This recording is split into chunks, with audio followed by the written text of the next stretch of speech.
어서왕. 최근에 커뮤니티에서 화제가 되고 있는 소식들을 어서 빨리 알려드리는 어서왕입니다. 첫 번째 소식은 일본 총리 선거에서 한때 지지율 1위로 가장 유력했던 고이즈미 신지로가 한 표를 받아 망신을 당했다는 소식입니다. 고이즈미 신지로는 젊은 나이와 훈훈한 외모로 많은 일본 국민들에게 총리로서 기대를 한몸에 받았습니다. 하지만 고이즈미 신지로가 환경상에 취임하며 입이 열리는 순간 예상 밖의 일들이 벌어졌습니다.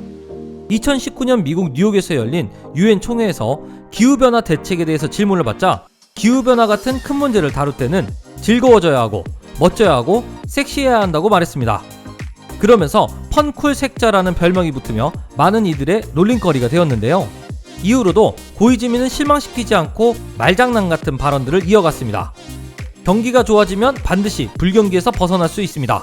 나는 그렇게 믿고 있습니다. 일본에서는 신지로의 동어반복, 논점 이탈, 순한 논법을 비롯한 이상한 화법을 포엠이라고 이름 붙여 밈화하기도 했습니다. 지난 16일 일본의 새 총리를 선출하는 중의원 본회의에서는 스가 장관이 총 투표수 462표 가운데 314표를 획득하며 차기 총리로 선출되었습니다. 여기서 펀쿨색자 고이즈미 신지로의 득표수가 화제가 되었는데요. 고이즈미가 받은 득표수는 단 한 표였습니다. 고이즈미 신지로의 득표수가 발표되자 내부에서는 웃음소리가 퍼지기 시작했습니다. 그에게 투표한 단 한 표의 주인공은 NHK로부터 국민을 지키는 당의 마루야마 호다카인 것으로 알려졌습니다. 마루야마 호다카는 과거에 전쟁으로 독도를 찾자는 망언을 내서 논란을 일으켰고 한반도 유사시 일본 자위대가 출동해 불법 점거자를 내쫓아야 한다고 글을 쓰기도 했습니다. 또한 러시아의 영유권 갈등을 겪고 있는 쿠릴 열도도 전쟁을 해서 되찾자고 말했습니다. 결국 마루야마 호다카는 당시 보수야당 일본 유신의 소속이었지만 여기서 쫓겨나고 이후 신생 우익정당인 NHK로부터 국민을 지키는 당으로 들어갔습니다. 진정 막말의 대가인 마루야마 호다카는 고이즈미 신지로에게 투표한 후에 고이즈미 신지로에게 한 표를 던졌다는 건 분명 누군가 고이즈미 신지로에게 투표했던 걸 의미한다 라고 말하며 고이즈미 신지로의 특유의 말을 따라하기도 했습니다. 일각에서는 마루야마가 고이즈미의 말을 따라해보기 위해서 한 표를 행사했다고 하기도 했습니다. 결국 한때 차기 총리 1위였던 고이즈미는 막말의 대가의 한 표로 0표를 간신히 면하게 되었습니다. 두 번째 소식은 중국에서 숲으로 우거진 정글 아파트에 사람들이 큰 꿈에 부풀어 입주했으나 완공 2년이 넘었지만 800가구 중 단 10가구만 입주하고 있다는 소식입니다. 이 아파트는 중국 남서부 쓰촨성의 청두의 실험적인 녹색주택 프로젝트가 진행 중이었습니다. 모든 아파트 가구의 발코니에 수풀이 무성하게 자라 건물 자체가 수직 정글을 이루고 있었습니다. 이로 인해 대도시 중심부에서 정글의 모습을 보여주면서 자연을 느끼게 만들어 주었습니다. 또한 이 아파트는 스모그와 소음 공해를 줄이고 적절한 습도를 유지한다는 목적으로 지어졌다고 했습니다. 청두는 인구 1,400만 명으로 스모그가 심각해 중국 중산층과 부자들의 관심을 끌며 이 아파트는 바로 완판이 되었습니다. 프로젝트 시행사인 T&D 건설그룹의 책임자는 도시의 삶이 우리에게서 자연을 빼앗아갔다며 이 수직숲을 자랑스러워하며 다른 도시에서도 채택되고 있다고 말했습니다. 하지만 이 같은 집에 살기 위해서는 극복할 수 없는 문제들이 있었습니다. 입주자가 직접 부지런히 나무를 다듬고 보살펴야 하는 것과 가장 큰 문제는 식물들로 인해 너무 많은 모기떼들이 몰려든다는 것이었습니다. 또한 베란다 식물에 물을 줄 경우 많은 하중이 걸릴 수가 있고 밖으로 뻗어나온 가지가 떨어져 안전사고가 날 수도 있었습니다.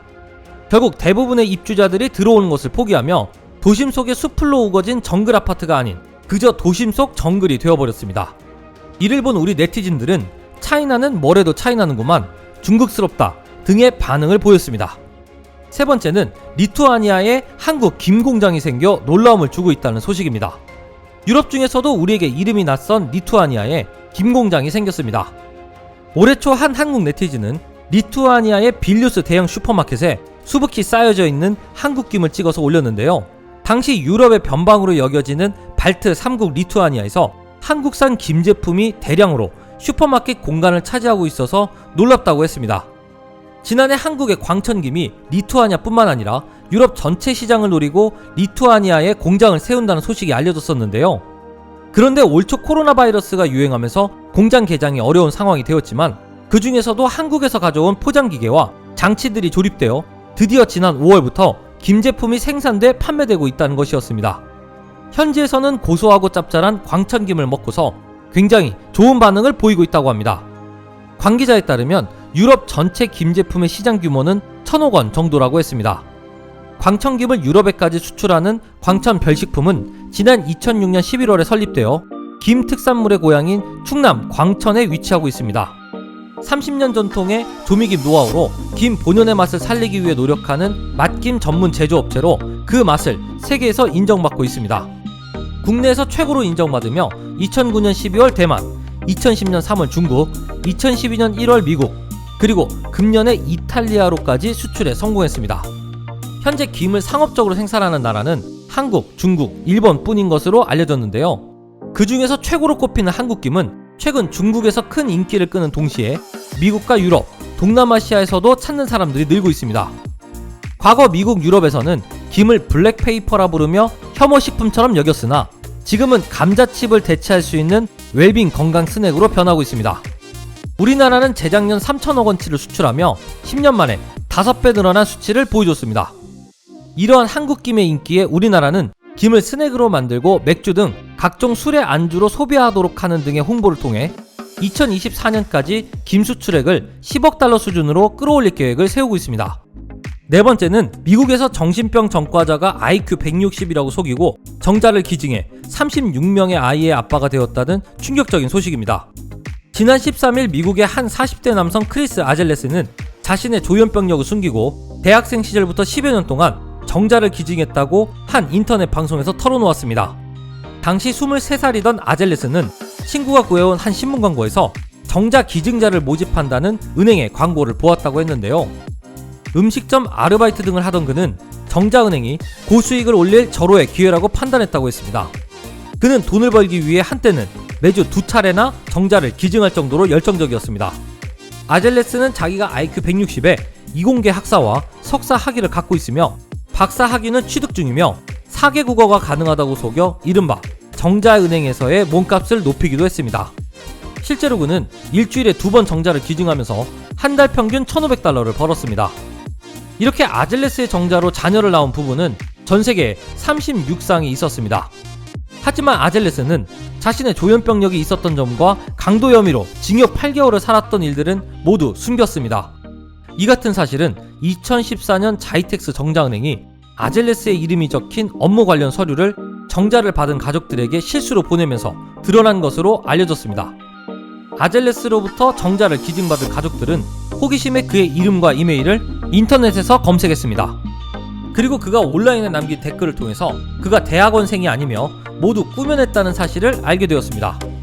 자녀들의 가족들은 충격을 받고 아젤레스를 사기 혐의로 고소했습니다. 그는 6년이 지나고 나서야 공개한 음성 방송을 통해 나를 믿어준 사람들을 속여 정말로 죄송하다며 그것은 엄청나게 끔찍한 일이었다고 생각한다고 밝힌 것입니다.